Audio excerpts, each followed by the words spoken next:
అందరికీ నమస్కారం అండి. ఈ సినిమా నేను చూశాను, మా తమ్ముడు చూశాడు. మా తమ్ముడు సర్టిఫై చేశాడు. వాడు ఎందుకంటే మంచి విమర్శకుడు మా సోదరుడు. ఎందుకంటే తెలుగు పండిట్ కదా. చాలా బాగుందిరా సినిమా, సుదర్శన్ చాలా బాగున్నాడు అని. అంటే ఇది యాక్చువల్గా హీరోలు కొడుకులు హీరోలు అవుతున్నారు, ఇది ఆనవాయితీ. కానీ మనవాళ్ళు హీరోలు అవటం, జూనియర్ ఎన్టీఆర్ అట్లా వీడు కూడా అంతవరకు వస్తాడు ఆశిస్తున్నా. మీరు కూడా దీవించండి వాడిని. మామూలుగా సినిమా సింగిల్ లైన్లో చెప్పమంటారు. ఇప్పుడు ఎగ్జాంపుల్ నేను ఎప్పుడు చెప్తా, ఎవరన్నా రైటర్స్ వస్తే ఖైదీ గురించి చెప్తా. ఖైదీలో లాస్ట్ చిరంజీవి గారు ఒక డైలాగ్ చెప్తారు, పగ తీర్చుకోవడానికి జన్మెత్తాను, ప్రేమించడానికి ఇంకో జన్మెత్తా, అప్పుడు కలుసుకో. అదే కదా సింగిల్ లైన్. అట్లాగే ఇంకోటి ఏంటంటే ప్రేక్షకులు ఊహించిందే జరగాలి, కానీ వాళ్ళు ఊహించినప్పుడు జరగకూడదు. అది స్క్రీన్ ప్లే అంటే. ఊహించింది జరగకపోతే ఏంట్రా ఇట్లా ఎక్కడ జరుగుతుందా అంటారు. అందుకని ఆ తప్పు జరగకుండా ఊహించింది జరగాలి. ఇది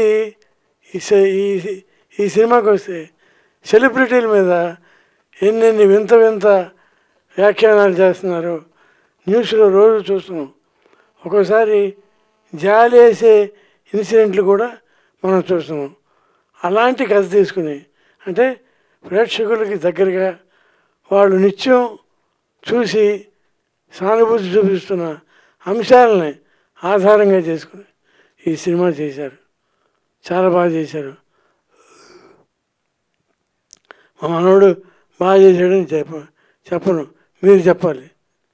ఎందుకంటే బాగా చేశాడే, మామూలుగా చేసినా నాకు బాగా చేశాడు అనుకుంటాం, కానీ నిజంగానే బాగా చేశాడు.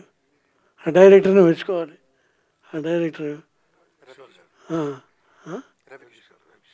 రవికిషోర్, నా శిష్యులే నీకు.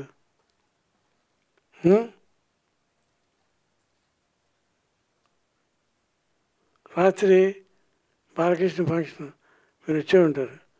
నిన్నే మా రైటర్స్ అసోసియేషన్ కూడా జరిగింది. అందులో వ్యర్థ పదాలని ఉంటాయి. వద్దని నాకు ఓ రోజు షూటింగ్లో సత్యనారాయణ గారు అది సరే అన్నాడు. ఏమంటే అది ఉందా స్క్రిప్ట్లో అన్నా. లేదా మరి ఎందుకు చెప్పారన్నా నేను. అంటే అది ఊతం కోసం అన్నాడు. ఓ నాయన, ఊతం కోసం ఇలాంటి పదాలు చెప్తే 1000 అడుగులు అదే ఉంటుందండి సినిమాలో అని ఎతికితే వ్యర్థ పదాలు. అది సరే, ఇంతకీ అది కాదయ్యా, ఇప్పుడు నేను చెప్పేది ఏంటంటే ఇప్పుడు ఏంటంటే ఎందుకు ఎన్ని వేస్ట్ పదాలు, ఇవన్నీ ఉండకూడదు. ఉంటే లెంగ్త్ పెరుగుతుంది తప్ప విసుగు పెరుగుతుంది ప్రేక్షకుడికి. అందుకని అట్లాగే మా రఘుబాబు అద్భుతమైన వేషాలు రాసాం. అసలు ఒక సినిమాలో అయితే వర్షం నువ్వు వస్తానంటే నేను వద్దంటున్నా. అబ్బో ఎంత నవ్వించాడంటే, అంటే రఘుబాబు ఉంటేనే ఫ్రేమ్లో నవ్విస్తుంది రఘుబాబు కాదు. మేము ఆ గిరిబాబు గారితో ఎన్నో సినిమాలు చేసాం. గిరిబాబు, నేను ఏజీ ఆఫీసులో పనిచేసే రోజుల్లో గిరిబాబు మన హోటల్కు, బృందావన హోటల్, అక్కడికి వచ్చి దిగేవాడు. దిగితే నేను గిరిబాబు కోసం వెళ్ళేవాడిని. అతను చాలా మర్యాద చూసేవాడు. ఆ తర్వాత నేను రైటర్ అయ్యా. నేను రైటర్ అవ్వగానే ఫస్ట్ సినిమాలో, అంటే ఫస్ట్ సినిమా అంటే చలిసీమలో పెట్టలేదు, ముందడుగులో పెట్టాను. గొప్ప క్యారెక్టర్. అట్లా ఆ తర్వాత ప్రతి సినిమాలో ఆయన పెట్టాము గిరిబాబుని. అట్లా గిరిబాబు రుణం తీసుకున్నాం. నా చాలా వ్యక్తిత్వం ఉన్న మనిషి. మీ తాతగారి వయసు ఎంత? 106. 106కి స్వర్గలోకానికి వెళ్ళాడు. 106 అసలు 100 గొప్ప ఇది. అట్లాగే నిన్న ఒక మంచి మాట మీ వీళ్ళకి బాగుంటుంది. మామూలుగా వృద్ధి వ్యర్థ పదాలు అంటాం కదా, అట్లాగే ఇందా అనే ఒక మాట ఉంటుంది. అది యాక్చువల్గా మనకి వ్యర్థ పదాలు ఉంటుంది. కానీ వెంకటేశ్వర స్వామి నా ఆవు పాలు తాగేవాడు తెలుసుగా. పుట్టలో ఉండి పాలు తాగుతుండేవాడు. తాగుతుంటే ఒకరోజు యజమాని చూసి ఏంటిది నా పాలు తక్కువ ఇస్తాను అనుకున్నాడు. పసిగట్టాడు. వారు ఇదా మాయ అని ఆవుని తీసుకెళ్ళిపోయాడు. ఇప్పుడు ఈయనకి పాలు వెళ్ళిపోతున్నాడు. ఇక కొండెక్కుతున్నాడు.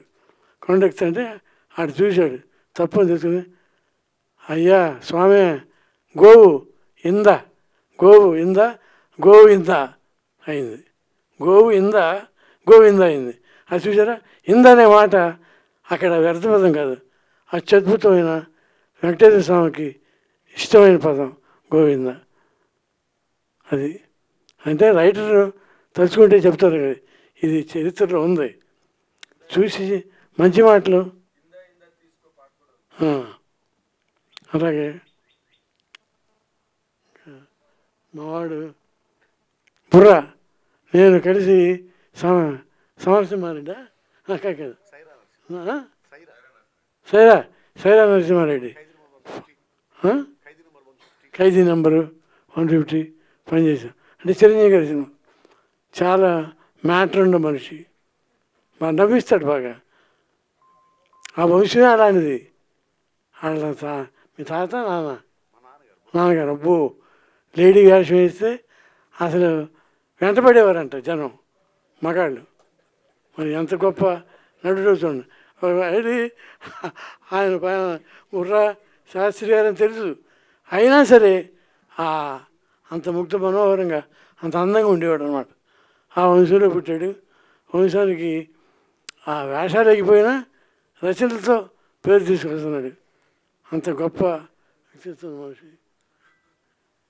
డైరెక్టర్కి ముందు డైరెక్టర్ గారు మంచి సినిమాలు తీయాలి అంటే ఇది మంచి సినిమాయే, ఎందుకంటే ప్రేక్షకులకి దగ్గరగా ఉన్న సబ్జెక్ట్ని ఎత్తుకోవటమే గొప్పతనం. ముందు కూడా ఇలాంటి మంచి సినిమాలు తీయాలి అని చెప్తున్నాను. అందరికీ నా ఆశీస్సులు. Thank you.